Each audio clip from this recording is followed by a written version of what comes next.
Okay, so it's 11 a.m. Julie, good morning. How are you doing? I'm well. How are you, Sanjay? Excellent. I wish we could be having this webinar in better circumstances, Julie. I know America as a country and especially business owners are struggling mightily right now. I was just looking at some of the numbers, which kind of my kids asked me to stop looking at them every day, but these are tough times. We over 70,000 people who have, died, who passed away because of COVID-19. My hearts go out to their families, to their loved ones, to their friends. It's a tough situation, and now they're projecting at least over 100,000. So these are tough times, Julie, and I'm really honored that you've taken the time to participate in this webinar. I know you as a business owner. I've known you for at least 10 years. I could say that. Uh, you started your business initially in Irvine. I remember that, the first location. Is that correct, Julie? Yes. We started about 10 years ago in the middle of the recession in 2009. 2009, I remember. So so I'm Sanjay Dalal, the founder and CEO of oGoing. We have an awesome webinar today for you. I will formally introduce Julie, in a little second here, but I just wanted to say my prayers to everybody out there, who are struggling, who have been impacted, the families, the business owners, and most importantly, my prayers for all the frontline workers who are really working the behinds off to keep us safe in the midst of this pandemic. Julie, would you like to add to that? Yeah, my heart, my heart goes out to all my fellow entrepreneurs and business owners. This is unprecedented times for us, and it is truly, to begin with. We all know it's very difficult to run a business, Yes. and at this time, it is more challenging than ever before. And we need to be more creative, think outside the box, and be tougher. I mean, it gives new meaning to the saying, when the going gets tough, the tough gets going. And Absolutely. right now is the time that we have to support each other, have a strong network among ourselves. I'm always talking to other fellow business owners. Oh, did you get the PPP loan? Oh, did you apply for the disaster loan? Referring each others to Yes. banks. We really need to get together right now and support each other. No, I think you're absolutely right on the together front. I think these are times which I hope we never have to face again. And most importantly, I hope we can get out of this soon, with a great vaccine or a cure. But I think these are times where the community is called together. I think to Julie's point, we really want to strive. So let me formally launch our webinar. I'm going to share with you a quick couple of slides here, to talk about today's webinar here. Just give me 1 second here. There you go.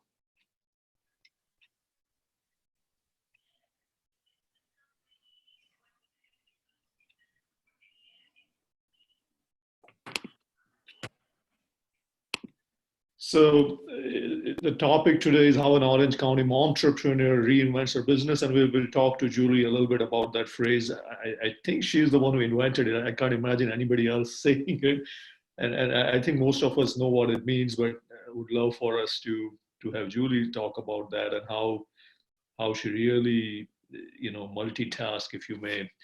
Uh, it's a quick introduction. I think as Julie said just a second ago, these are tough times. These are unprecedented times, and when things do not go your way, this is a great quote. Remember that for every challenge, every adversity, there are the seeds of opportunity and growth contained within it. And I think so. Today's webinar is to be hopeful. It's to figure out as business owners what we can do to make those changes today, so that A, we can find ways to survive, B, we can find ways to now grow, and then C, when this thing is all over, find, even better ways to thrive. And I couldn't think of a better momtrepreneur than Julie today to share some of the pearls of wisdom with us. A quick what's going on oGoing. We are a growing business community. Think of us as a LinkedIn for businesses. Same as Julie, we've been here for more than 10 years now. We have over 100,000 members. Our business is small business. So every local, every growing, every small business is part of our community. Great to have them on board. Why they're joining, it does three things really well. oGoing helps you boost your brand, because once you have an oGoing profile and once you start sharing, it builds that authenticity and trust. It helps you boost your business. Every story you share on oGoing resonates, it connects with your community, and it has a long tail. So the story goes on and on online on the search engines, and that's how it boosts your SEO. The more you are active on oGoing, the more you build your visibility, not only on the community, but also everywhere else. I think it's the best platform for small business. I invite all of you to join. It just takes 5 minutes. And if you have any questions, just call me and we'll get you on board. oGoing.com is the place. But today's webinar is about an entrepreneur unlike any other. I call her one of the most inspiring retail entrepreneurs we have in Orange County, and for good reason. She is the founder of OC Wine Mart and Deli, not grill, but hopefully one day soon. And she has redefined what wine, testing, as well as what wine, I would say, the business of wine in Orange County, how you actually have the great experience. And I'm going to not steal her thunder. I'm going to introduce her. And now this is Julie Lin. Julie is a founder and CEO of OC Wine Mart Deli. And she has been OC Metro's top 20 women for forever, I can imagine. It's not a one-time thing. It's been one of those things that she has been accoladed many times over. And she has really redefined, I would say, the wine scene, if you may, in Orange County. And Julie, it's a great pleasure to have you today. I'm so happy you took some time off a busy schedule. I know you're running a very busy operation there. So thank you, Julie. How are you doing? I'm doing well, thank you. Yeah. I'm honored to have to be on your webinar. Thank you for having me as your guest. I hope I'll be able to share some of my experiences with the rest of you, and hopefully you can have some takeaway that will help your business. Yes, Julie. And so I want to start off with the first question, which is important for me and for us to understand. Like, when was that first time you really felt you wanted to be an entrepreneur, and what caused you to feel that way? Oh, wow. I didn't grow up wanting to be an entrepreneur. I went to, I actually came from Malaysia. I was a foreign student, and I applied to the only school in the United States at the time that was offering financial aid to international students. So I ended up in Kentucky, in a small college in Kentucky. And from there, I went to anywhere where I got the scholarships. Yes. So I ended up at USC Law School with a full scholarship, not because I wanted to be a lawyer, but because I had to stay in the country. As a foreign student, I had to be a student to stay in the country. So I graduated from law school in 1995 during yet another recession in 1995. I passed the bar exam, but I wasn't able to get a job. I didn't have a green card at the time. I wasn't able to get a job due to the economic crisis and my status. So I really didn't know what I wanted to do. I was in my 20s, mid-20s. All I knew was I did not want to practice law. Okay. And I see. So you had but what by doing what you went through, that experiences probably hardened you enough where you knew that whatever it is that that's going to come your way, you're going to be tough enough to handle it. Is that fair to say? Yeah, I suppose so. Suppose So so. an opportunity came up for me to buy a gift shop at the time from a Mm, relative. And that's how I started.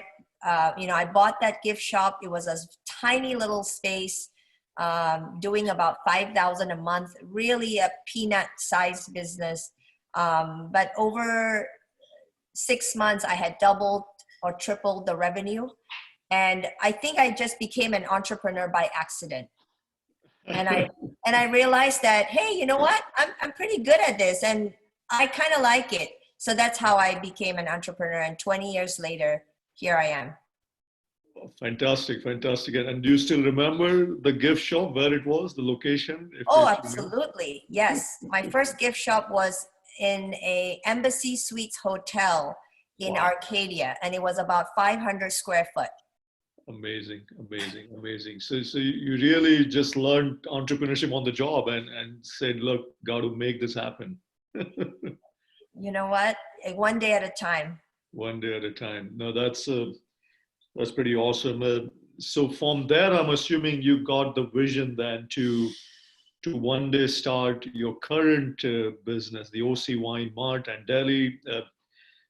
Tell me what is like in the beginning, right? I think one of your first location was in Irvine. Is that correct? And then how did you get going with that? Well, we were in the gift shop business for almost 20 years. Right. We were in all the local card clubs, the poker clubs, Yes. and we were running a very successful gift shop operation within the casinos.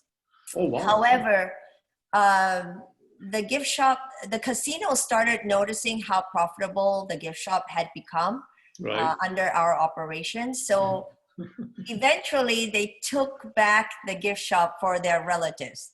So Oh, what I wanted to do was I brainstormed with my CPA, yeah. what business should we go into, based on my track record with these gift shops. And my CPA advised me to look into liquor stores. Ah, interesting. He said Uh, liquor Were stores, he said were liquor were you stores, selling liquor at the gift shops before or no? no. Only. Oh, interesting. So he suggested liquor stores because he had a few other clients who were successful in the business, and he said it's recession proof. Ah, Liquor stores are recession proof. And he said if you are able to double or triple the revenue, you might be able to turn around and sell the liquor store at a higher price. oh, fantastic. So I actually went in with the intention of fixing up old decrepit liquor stores Yeah, and reinventing it and fixing it up and selling it. That was my original intention. right. So that's an important point you made. Your ability to take a business, let's say a liquor store or even the gift shop that you worked on, and finding or creating that success formula. What is it? What do you look for, and what can you do to it to say, okay, in a few years this is going to be a bigger business than what's today? What is it that you do to that? You know, my philosophy is always do the best that I can today. Okay, Every day, I have a list of things that I can do to improve my business. sure. And I'm only one person. As I said, I'm also a mom. Yes. I have other obligations. I have my family. I have my business. I have to balance it all.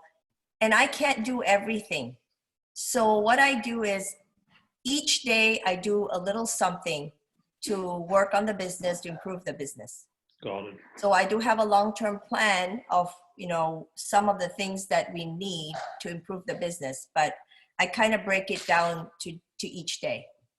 Makes sense. Makes sense. And I think that's where the word momtrepreneur came into being.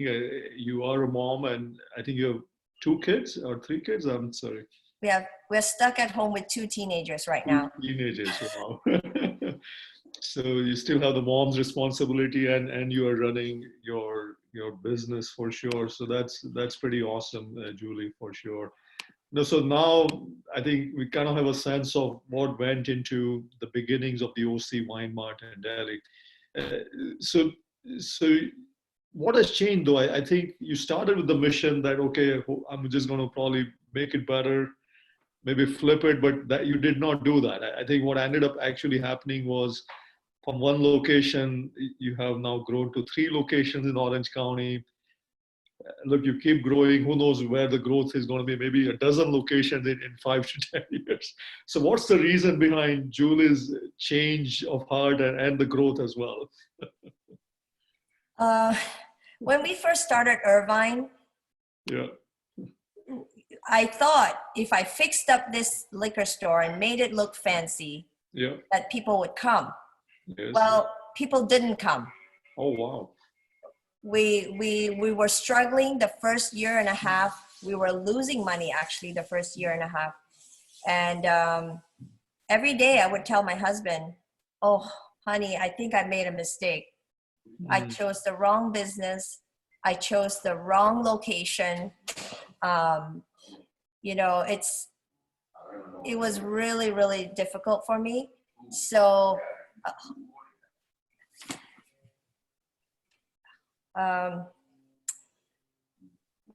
I hold on one second. Sure, sure.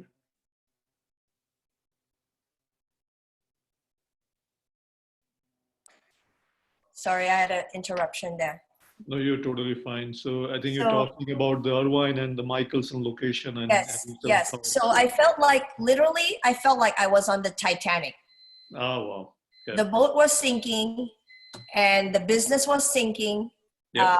I bought the liquor store thinking that, you know what, I'm going to turn this around.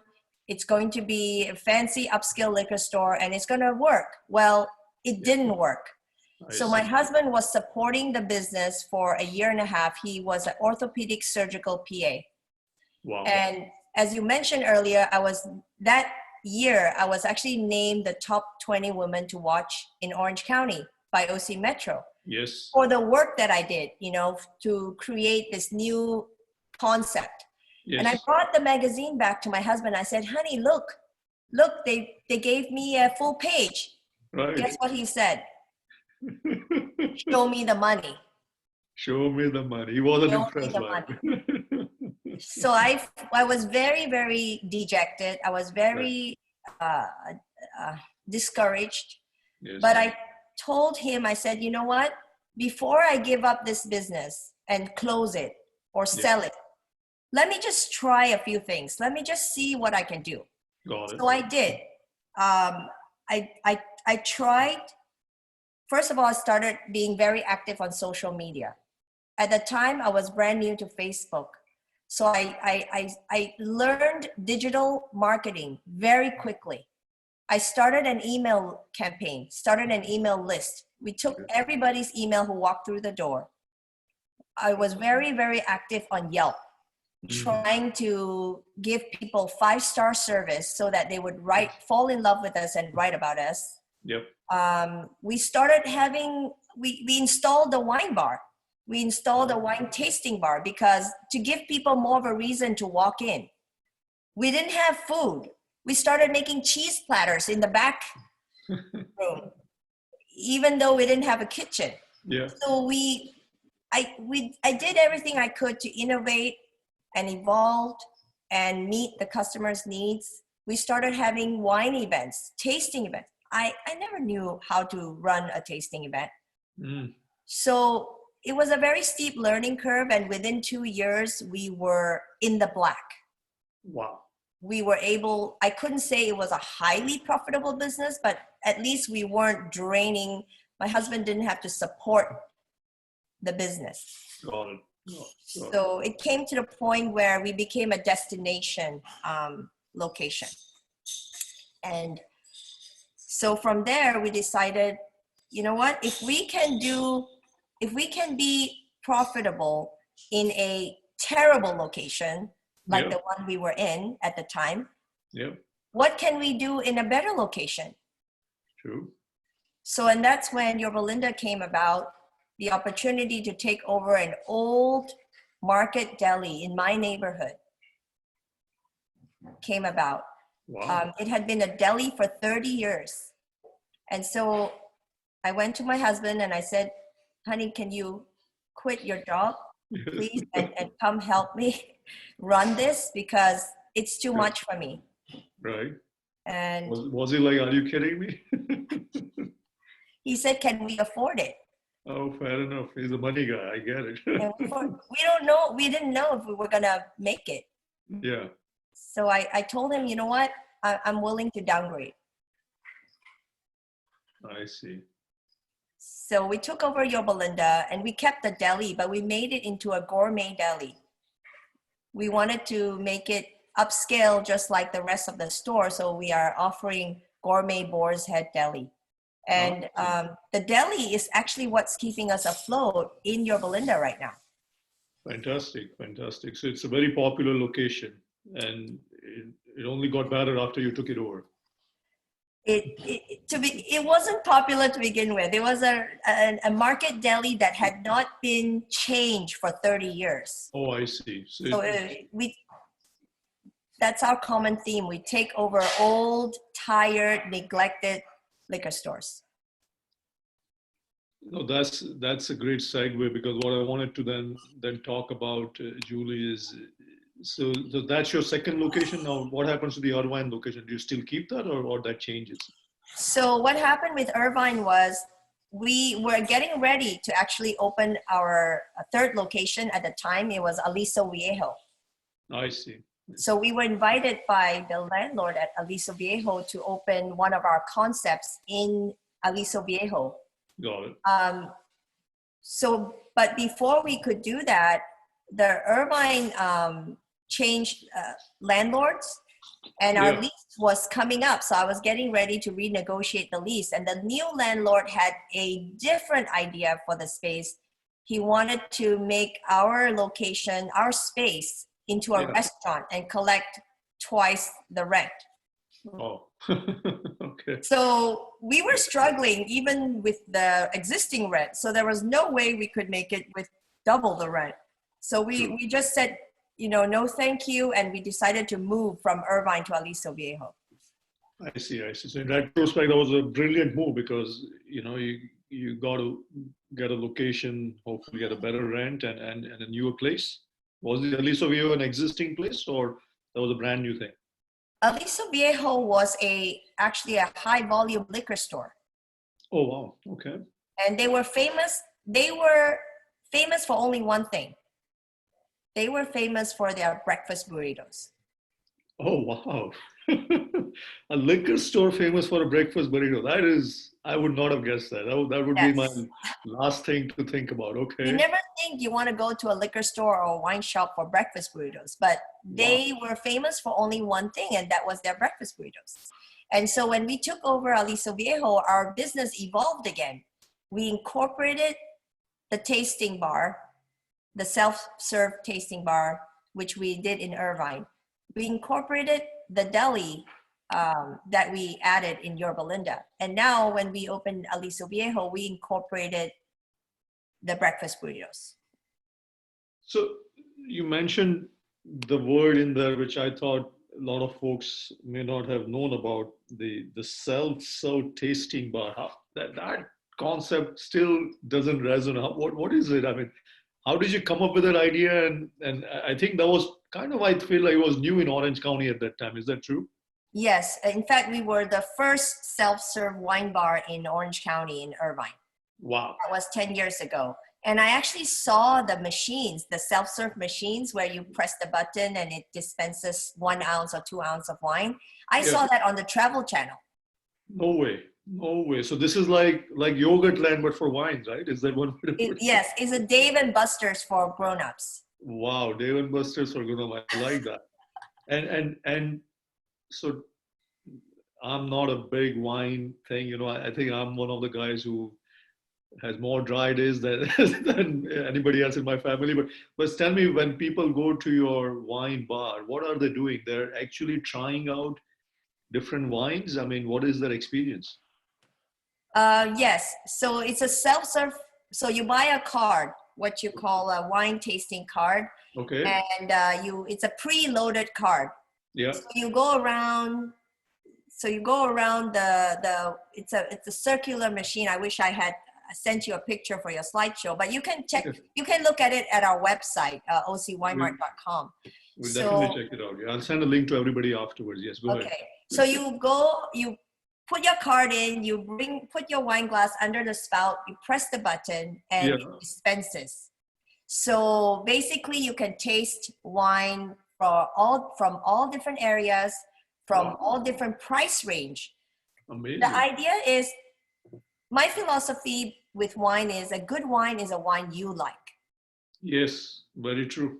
And it doesn't matter what Robert Parker says. It doesn't matter if the wine is 98 points.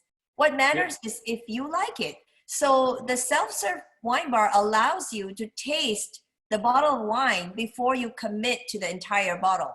How many times have you bought a bottle because you like the label or because the score is really high, and you buy it and you open it and it's a disappointment? You don't like it, yeah. So how many different types of wine can I try at this self-serve bar? Well, right now, between the 3 locations, we have over 100 taps. Wow, 100 taps. Wow. Right. Each location has about 40 taps. That's amazing. That's amazing. And what's your favorite wine to taste, Julie, that you would always say, I would always go for that? Do you have a favorite? I have 2 favorites. One is Camus. It's been our bestseller since our Irvine days. Yeah. And the other one is, the Camus is from Napa Valley. Oh, and beautiful. the other one is Austin Hope Cabernet. Right now is my favorite. Paso Robles is my favorite wine region right now. And where is Paso Robles? That's up in north as well, right? Where is that? Paso Robles is Central California. Central California, okay. And to me, the biggest difference between Napa Valley and Paso Robles wines right now is not the quality. The biggest difference is the price. Oh, wow. So you're saying quality is similar, but I'm assuming Paso Robles, you get a better price. Is that what you're saying? I would say about half price. Oh, half price. Wow. Wow. So the Austin Hope to me is like a baby Camus, and it's half the price of the regular Camus. So, and Camus is like, what winery is that from? Camus, okay, since you're not a wine drinker, Camus is like the Louis Vuitton of the wine world. Okay, thank you. Now we got it. Okay. It's like the Mercedes of the wine world. Okay, fantastic. Love it, love it. So that's the wine you have for special occasions, and yes, that is the wine that everybody knows. Nice. It's a big brand, but Austin Hope is the new kid on the block. It's an equal quality, but not as many people know about it yet. But it's up and coming. Over the last, I know I said not to look at scores, but coincidentally, it scored from 95 to 97 points over the last 3 years. I see. So it has a consistently high score. That's consistently high score, got it.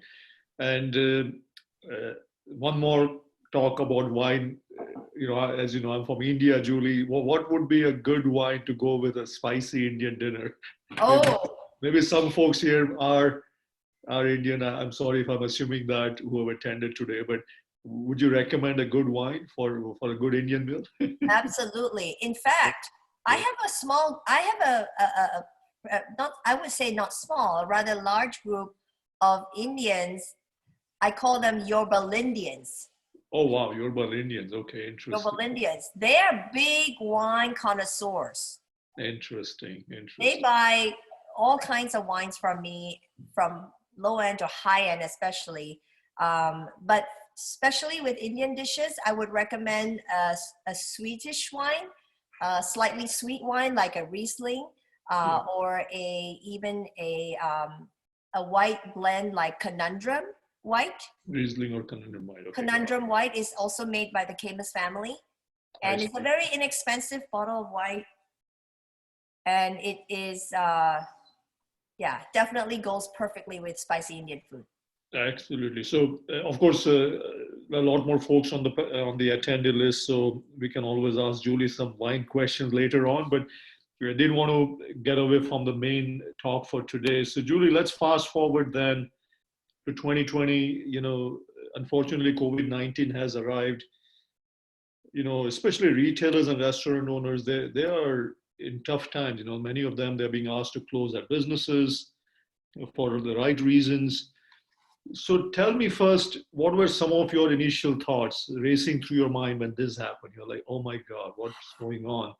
And then once you, let's say you settle down with those thoughts, what were the changes that you made, you know, at your OC Wine Mart and Delhi? I mean, you know, the initial changes. So maybe run us through as to what happened, let's say back in March is when I'm thinking. Go ahead. Yes. So right when Governor Newsom Yeah. announced the lockdown, Yeah. we immediately had to decide, are we going to stay open or are we going to close? Got it. And thankfully, we serve food. So being that we serve food, we were considered an essential business. Yes. Yes. And we could open. So we had to decide, my husband and I had to decide really quickly, are we going to open or close? Right. Who's going to work? Who wants to work? True. So we actually sent out a group text to all our employees that night, asking them who wants to work and who wants to stay home. Yeah. Because we have employees who are have other underlying health issues. Both our moms work for us.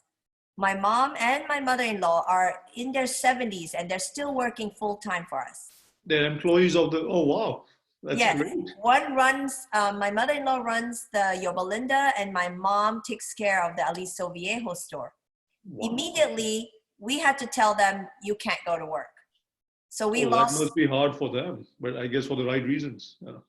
We lost 2 key people right away. And then we gave the choice to the other employees who wants to work and who doesn't want to work. The ones who don't want to work, we encourage them to apply for unemployment. Mm-hmm. The ones who still wanted to work, we actually rewarded them with hours. We gave majority of them a raise, just because they are working in this very, very difficult environment. And we quickly had to change the way we do business. We had to implement curbside pickup immediately because there are a lot of people who don't want to come in even to place an order. True. So we had to implement curbside pickup. And eventually, very soon after, we implemented free delivery. Oh, fantastic. Fantastic. So these are the things that came through our mind immediately. And what are our sanitary procedures? What procedure can we do to gain the customer's trust and confidence? We're going to start wearing masks. We're going to start wearing gloves. We're going to start to have contactless delivery, contactless curb pickup where we just drop the bag in their trunk. We started accepting Venmo payments, credit card payments over the phone. We had a website where people could order wine, but it wasn't really a huge part of our business at the time. Yeah. So we immediately kind of offered free shipping immediately. We offered discounts on 6 bottles immediately. Oh, wow. We made it very enticing and very easy for the customers to order and get wine delivered to their doorstep, usually within the same day. Oh, that's great. We're known for our lightning fast delivery. How did you manage that? These are the same workers who decided to work and deliver, or this is you delivering? I don't know what's going on. All of the above. So as I said, we only running on the skeleton staff. Yeah. So we had only half the employees running all our locations. Yes. My husband he and I had to divide and conquer. He had to work 7 days a week in all locations just to cover the shortages. Yeah. I'm working from home. I'm running the operation from home, plus our new delivery business from home. Amazing. So as we speak right now, I'm getting maybe like 20, 30 calls and texts. And we have orders coming in from our online orders. Yeah. So we activated a group of Servite boys. My son goes to Servite. Yeah. It's an all-boys high school in Anaheim. Yeah. some of them came forth and volunteered to work for us. You know, do you need delivery people? And my son's doing some delivery, and I have about 4 or 5 Servite young men wearing their Servite shirt, not even a OC Wine Mart, because we didn't even have time to give them their uniform yet. Amazing. Yeah. So activated a group of 4 or 5 boys plus our employees all delivering for us. No, these are some big changes. I mean, you got to tell your parents you can't work anymore. I don't know how they take that, but I think the situation probably demanded that. Uh, I think it's pretty awesome that you are asking some of your team members, asking them, would you like to work? I think that's really, that shows your empathy, that shows you really care for them. I think that's remarkable. And then the ones who did decide to work, you are actually giving them even more money to work. I mean, these are things that not a lot of business owners can think of, Julie, and I think that's really remarkable what you've done here. And how many people, if I may ask, did decide to? You said about half of them decided to stay home. Is that what happened? Or? I think right now less than half. I would say about 1/3 of them decide to stay home. Okay. And then and I told these people that their job is not in jeopardy. Fantastic. That their job will still be there when they decide to come back.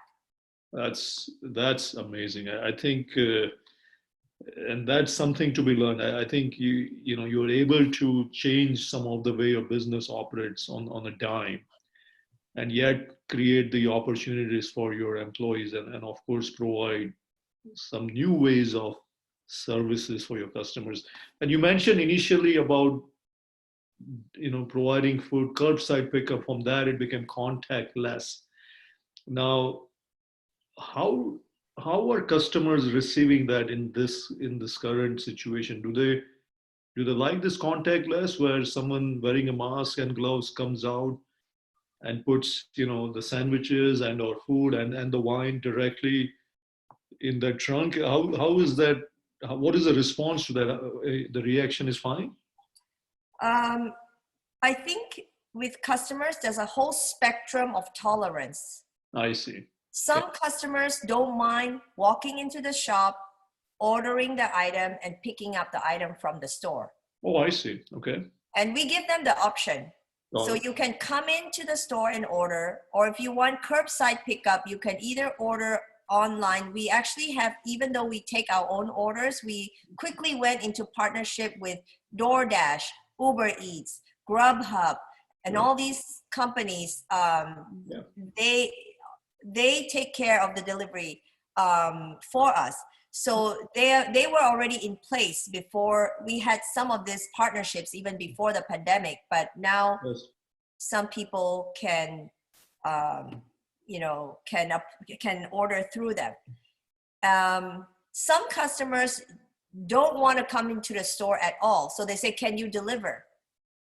So some people don't even want to answer their door. They say, "Just leave the items at the front door." I see. So I think you're right. There's a whole range, and I agree with you. There's a whole range of tolerance. Yeah, totally. And I mean, some people are still fine not wearing mask either, which I don't recommend, but I've seen them, but I think you're right. And so what you're saying is you're giving them, based on whatever their needs are, you are helping their needs in this current time, and being giving them options. Being very receptive to that. Very true. So Julie, pre-pandemic, let's say your business, and that's a question from Ashok here, Ashok Madan, and I'm going to entertain that right now. He basically said, what was it that you were doing, let's say in February, then the COVID-19 hit, I'm sure it had an impact on your sales. What was that initial impact like? You don't have to give actual numbers, and then now what happened in April? If you can just share, maybe in percentages, if you may. Yeah. Okay. So when the pandemic first hit, we had to immediately close all our wine bars. Yep. So that revenue stream was completely shut down. No more wine bar. Our deli declined by, I would say, in the beginning when the pandemic started, I think it went down more than 50%. Wow. So we had an extra bread. We had so much bread because we have bread deliveries. Yeah. And I had to change our bread delivery instead of daily because we have to meet a minimum. We had to do it every other day Right. instead. So I had to adjust the deli orders. Right now, thankfully, we still have the alcohol business. Yes. So apparently, alcohol business is not only recession proof, it's pandemic proof. Did it go up? I hope. So our alcohol sales before, the deli was keeping us in business in Yorba Linda. Yes. But now the liquor sales are keeping us in business. I see. Wow. So it's so what you're saying is the more folks at home and they are able to, because you made it very, very easy for them to do business with you in these times, especially wine delivery. You're saying they're buying more wine.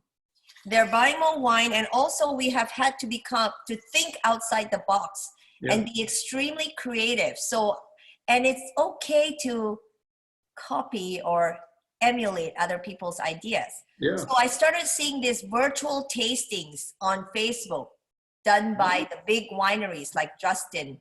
In fact, we are having our very own virtual tasting with Justin this weekend, Justin Winery. A virtual tasting. Are we Virtual doing it with a real wine or not a real wine? real wine. So Real wine. I created this virtual tasting sets, Yes. and we have invited very kind of like a master sommelier, a winery owner, and these are people who would never come to our humble shop. Wow. But they're willing to do the virtual tasting from their living room or their wherever they are. This So, is great. And you do it over Facebook Live or something? What you? No, we send them a Zoom link. Zoom link, okay. And we only send it to people who purchase the tasting set. So it's almost like a guaranteed sale. So let's say we have 50 people sign up, which is our maximum. I wanted to keep it to a number where people are still being able to interact with the master sommelier or the winemaker. Yes. So these are guaranteed sale. We deliver, or they either pick up or deliver. We deliver everything before the day. And on that day, they're ready with their wine set to taste along with us. Oh, wow. So they engage with the actual winemaker or a celebrity. Yes. Yes. And you are actually not drinking tea that I'm doing, but drinking wine together. Drinking wine together. This 50 households drinking wine together, just like this, chatting, asking questions to the winemaker. It's an experience of a lifetime. And in fact, this goes to show that the quote that you shared earlier about how seeds of opportunity does come up in situations, in these types of situations. That's one of them. That's one of them. We were able to create something that generates revenue, creates an experience for the people, and something that we can continue to do post-pandemic.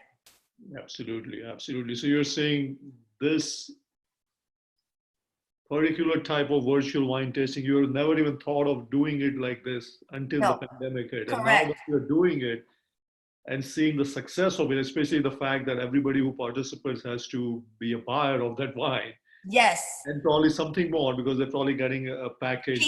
We do cheese pairing with that. So people are buying cheeses with that. Yeah. And speaking of which, another new concept that came up because of this pandemic, have you heard of virtual happy hour?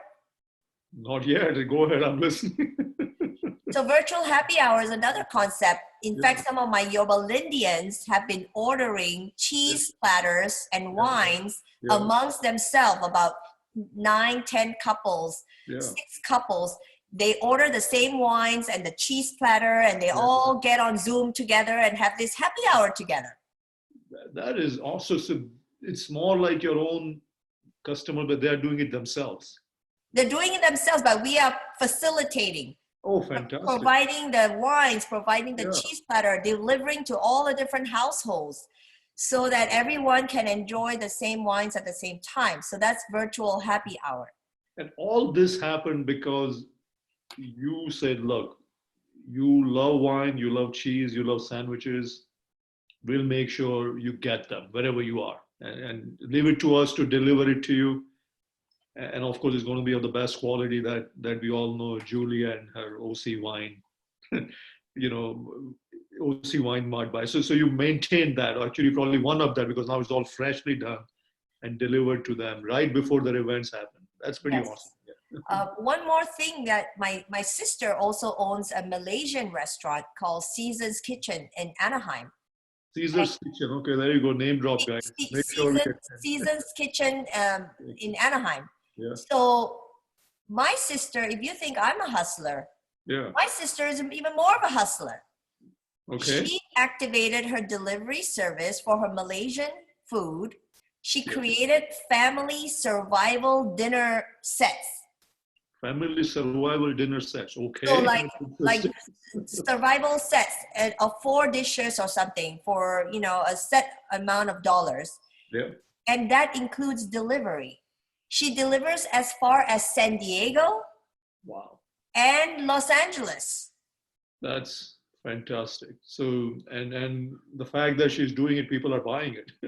People are buying it. She has not seen a decline in her sales because, you know, my philosophy is this: less profit is better than no profit. Yes, of course. Less profit is better than that. I think that's a wise saying right there, Julie. So thanks for sharing that. So staff has done well, you know, they're coming out and you have implemented new strategies. It looks like a lot of them have been successful. But and you shared your sister's example, you know, really thankful for that. But what is that? There's still a lot of business owners, Julie, who are struggling right now, right? Especially in retail. I don't know if they are as optimistic or they have yet figured out how fast they can reopen, you know, full time, you know, if you may. So what can you tell them like right now? I mean, based on your own experiences, what are some things that they should be thinking of? Not just whether they can reopen tomorrow, but you know, let's say what they can do in the next 6 months or a year. I mean, is there a piece of advice you can help them with? Absolutely. Couple of things. Definitely reach out. Definitely use all the resources that are out there for business owners. The disaster loan is one of them. Yeah. It was supposed to be 3 days. It's supposed to be 3 days, but it ended up being 30 days. But still, yeah. But still, I got some money from the disaster loan. The PPP, the first round was a joke. You know, the banks told you what happened. They did not respond. Well, I bank with Wells Fargo, and what happened was they said, "Oh, just wait for the portal, just wait for the portal." And the day the portal opened, I jumped on to apply. Yep. Within 24 hours, I learned that the funds had been exhausted. Wow. Not from Wells Fargo. I learned from the news. Oh. This tells me that Wells Fargo opened up their portal knowing the funds had been exhausted. They had already taken care of their big corporate clients. Like Ruth Chris got 20 million, Potbelly got 10 million, Shake Shack got 10 million, even the Lakers got 4 million. I'm just shocked that this business is actually applied, but that's for another day. We're not going to get into that. So my advice to fellow business owners is this. I actually had to change banks. Oh, wow. Because I lost my confidence in Wells Fargo. Wow. Before this, I didn't see the need to have a relationship with a smaller bank. Right. And you know, we're a small business and we provide personal customer service to our customers. Yep. Same thing with banks. To Wells Fargo, we're just a speck on the sand. We're just a sand on the beach. I see. So I had to be referred to a smaller bank called Farmers and Merchants in the city of Orange. I'm sure they have branches everywhere. Farmers and Merchants? Okay. Farmers and Merchant. Yep. I went to them. Within 24 hours, I was able to apply for the PPP loan. Yep. Within a week, I was approved. Fantastic. And the bank manager called me himself to say, Julie, you got your SBA number right now. And guess what? To this day, it's been almost 3 weeks since I applied, actually more than 3 weeks since I applied through Wells Fargo. They're still sending me mass emails. Oh, we are processing, we are overloaded. Only mass emails so far from Wells Fargo. No, it's really sad. I think what you're saying is you just one of that millions of businesses on their thing, and they just didn't have that personal service available to you. And so it was awesome that you were able to move to a new bank, and I'm thinking you're going to be there with them for a while now. We are moving. Is to me, the difference is like shopping for a wine in a small wine shop versus the total wines of the world. So Wells Fargo is the big total wine, or Walmart, and F&M Bank is like a little wine shop that will know you, get to know you, get to know your taste, know what you like, and help you. So same thing here. I learned a very, very difficult lesson. I'm glad it worked out for you, got your loans, and hopefully that gives you a longer runway. But most importantly, your business has found ways to survive and flourish, despite the pandemic. So that's kudos to you. Julie, where do you see? I mean, Julie, where do you see your business? Let's say 5 years now, post COVID world. I mean, do you come out of this swinging, or do you come out of this very cautious now, or like what would be your expansion plans be, if any? What are your thoughts? Well, no expansion plans for new locations. No. I think I'm done giving birth. You're done, okay. I'm done giving birth to new locations. But what I want to do in light of this, what I've learned from this COVID, is that there's a whole opportunity or whole territory, if you will, like we've only explored the tip of the iceberg. Okay. And there's a whole territory that we can explore in the online virtual world.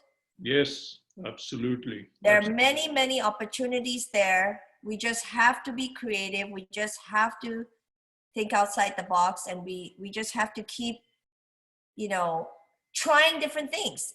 Failure is not trying. To me, failure is not trying. Trying and not succeeding, that's not failure. Yeah.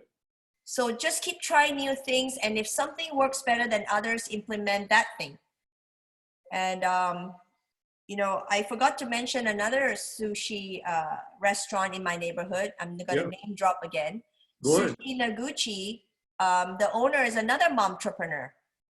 Sushi Noguchi, you said? Sushi Noguchi in Yorba Linda. Yeah. She has also started an email list on my advice many years ago. Yeah. She's sending out email blasts and posting on social media that she's offering 20% off all curbside pickup. Oh, wow. Wow. And this goes to the other saying, less profit is better than no profit. Yeah, absolutely. Offer discounts. Reach out to your your customer base. Reach out to every business has their own fan base. Yeah. Every business have their supporters and advocates. Reach out to them. Tell them that hey, you know what? You need business. You need help right now. Yeah. And I've been very vocal on social media about all my struggles. Yeah. Our stores got broken into.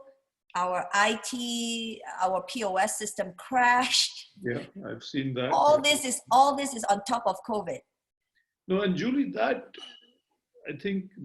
thought is remarkable about you, and I'm thankful I'm connected with you on Facebook, which is where I do see your messages, and you are really one of the most authentic, I would say, business owner and entrepreneur out there. You really share, and you share with in the sense of what's really happening, what's going on at your business, and I'm really thankful because I think a lot of people would like to see that. They want to hear the truth. They want to hear not just, hey, we're all doing great and it's all hunky dory, right?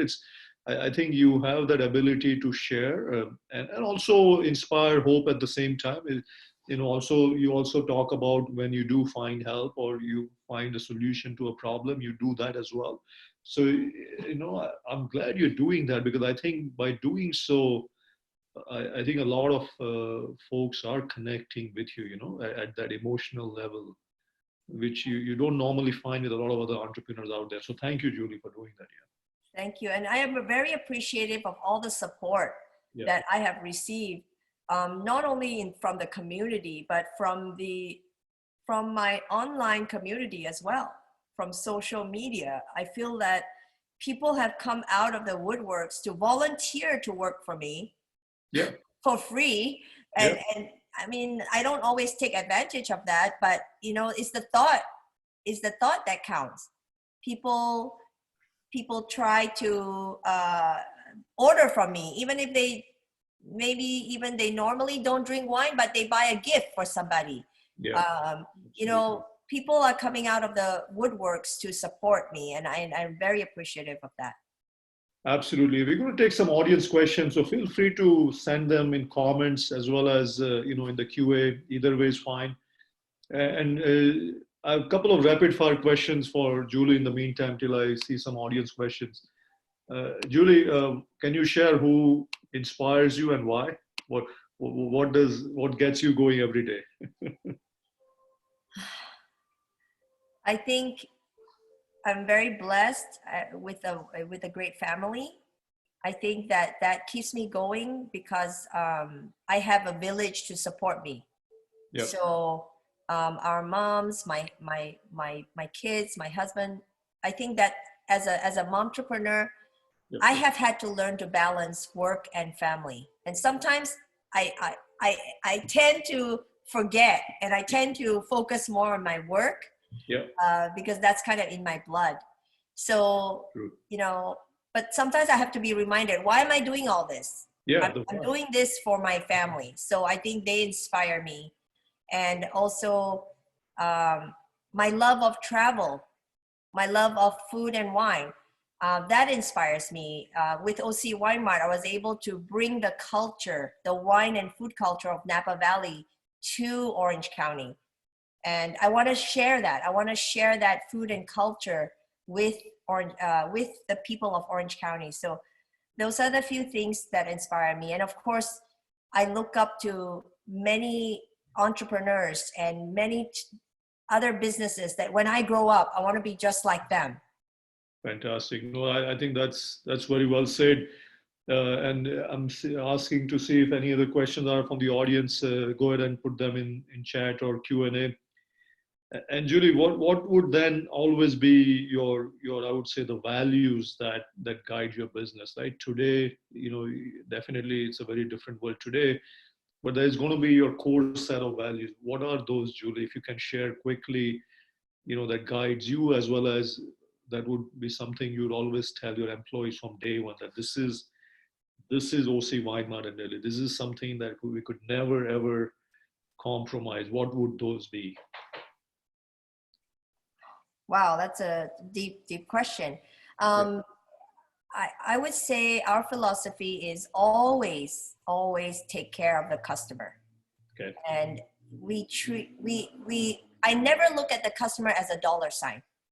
Thank you. I always look at them as people. And we are here to take care of them. We are here to serve them. We may not, for me, profit has never been my number one motivation. We will make money. It's a profit. I think is a byproduct of excellent service. Yeah. So we provide excellent service. I never like to compromise on quality of our food. We always like to give people the best quality, never skimp on ingredients. We always try to use the best ingredients because my philosophy is the customer is the reason why we are here. Yeah. So we need to treat everyone like VIP. Doesn't matter if they're Yelpers or not Yelpers. Yep. We have to treat everyone like VIP, and we have to take care of them. I think that's brilliant. And I think we have one question from the audience from Anil. He really loved it. So thank you, Julie. Anshuman also said great event. The question from Anil is, what's the cost for joining the virtual wine tasting, and how can folks join that? Oh, Very good. So the You first have a customer or two here, Julie. so the first thing you can do is go to our website and sign up for our newsletter. Yep.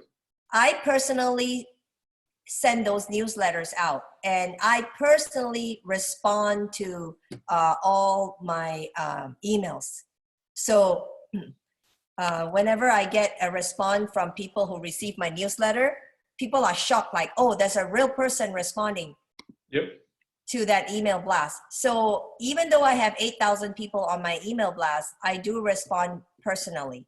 So to sign up for the tasting, you first will be, you can also follow my Facebook page. You Yep. can also follow us on Instagram, OC Wine Mart. We have Facebook page, we have Instagram page as well under OC Wine Mart. So usually you would RSVP by replying to that email or even calling or texting me. And I'm going to put my phone number right here. I'm still not big enough where I hire a group of people taking calls yet. So that's my phone number. I'm still taking calls, taking orders. Yep. And hopefully one day I'll grow big enough that I don't have to take calls every day, but we're not quite there yet. You are plenty big for us, Julie. Plenty big with your inspirational message. With how you run your business. How you treat your employees. All of the above. So thank you. I'm quite honored to have you today. I know you're a very busy schedule. You probably have customers waiting for you, and here you are, spending an hour with me. So I'm thanking you for that. And thank you all our attendees for attending and being part of this. Julie has given you her phone number. If you're still all looking at it, do take her number down. And besides ordering wine and cheese and everything else, do call her. I think she's a great mentor. I can easily tell you that if you or someone needs some mentorship, especially in retail, and as you can see, she is a hustler, all right. She'll be happy to help you. Is that fine, Julie? Can I do that? Well, Now that your number is out. I'm more than happy to help fellow entrepreneurs. I just ask for forgiveness if I don't respond right away because of my schedule, but I'll do my best to respond, either to a text if I can. If you have any questions, feel free to call or text me. Add me as a Facebook friend. I share a lot of advice on Facebook, like when the portal open, when the PPP open, when we had all those issues. I share as much as I can with as many people as I can. Absolutely. Yeah, absolutely. I would definitely recommend that. Do connect with Julie through Facebook, and I think you will really enjoy her conversations there. And actually, you'll find them very engaging. So Julie, again, thank you very much. I wish you and OC Wine Mart Deli the best of success. In 2020 and beyond. Stay inspired, stay smiling, and again, wish all our business owners great success as well. Looking forward to post-pandemic days. Thank you all, everybody, for attending. Thank you, Julie. Thank you for the opportunity and the honor. It's really been a great honor to share my story, and thank you for that, Sanjay, and appreciate our long-standing relationship. Same here, Julie. Thank you as well. Thank you, folks. All right, bye.